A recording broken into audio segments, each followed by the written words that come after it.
Guten Tag, meine Damen und Herren, und herzliche Grüße aus Hannover zu dieser ganz ungewöhnlichen Gedenkveranstaltung. Unter normalen Bedingungen hätten wir uns heute wohl alle in St. Bostel gesehen und gemeinsam der Befreiung des Lagers vor 75 Jahren gedacht. Aber wir haben keine normalen Bedingungen. Der Schatten der Corona-Krise liegt auch über diesem Gedenken. Ich möchte mich sehr herzlich bei all denjenigen bedanken, die wenigstens in dieser virtuellen Form dennoch eine Zusammenkunft möglich gemacht haben. Vor einem Dreivierteljahrhundert haben britische Soldaten das Lager St. Bostel befreit. Sie fanden über 9000 Menschen vor, die überlebt hatten. Sie fanden unbeschreibliche Zustände vor.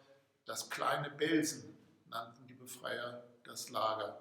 Und viele tausend Häftlinge hatten dort in den Wochen und Monaten zuvor ihr Leben gelassen. Sie alle waren Teil des, man muss es sagen, größten Verbrechens der Menschheitsgeschichte. Die systematische Ausrottung von Menschen anderer Glaubensrichtung, anderer Herkunft, anderer Auffassung durch die Nationalsozialisten kennt in der Menschheitsgeschichte kein Beispiel. Das wird immer Teil der deutschen Geschichte sein müssen. Deswegen ist es mehr als angemessen, dass wir heute und in diesem Jahr bei manchen anderen Gelegenheiten immer wieder daran erinnern, welches auch das Erbe unserer deutschen Geschichte ist. Aber bei der Erinnerung, da dürfen wir es nicht belassen.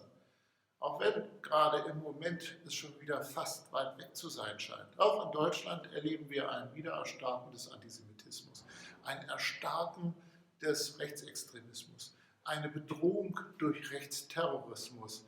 Alles das, was wir gehofft hatten, nach dem Ende des Naziregimes ein für alle Mal überwunden zu haben.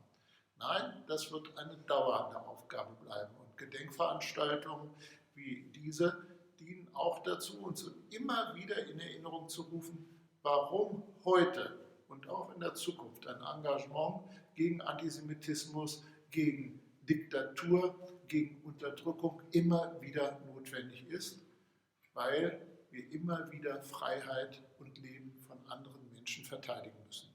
In diesem Sinne ist es eben nicht nur ein Gedenken, das heute stattfindet, sondern eine Aufforderung an uns alle, in diesen Tagen und immer daran zu denken, dass wir nie wieder so etwas erleben dürfen wie während der Zeit zwischen 1933 und 1945. Ich möchte mich insbesondere herzlich bedanken bei allen Überlebenden, die in den vergangenen Jahren immer und immer wieder dazu beigetragen haben, dass St. Bostel in Erinnerung geblieben ist. Es wird unsere aller Aufgabe sein, dafür zu sorgen, dass das so bleibt. Herzlichen Dank.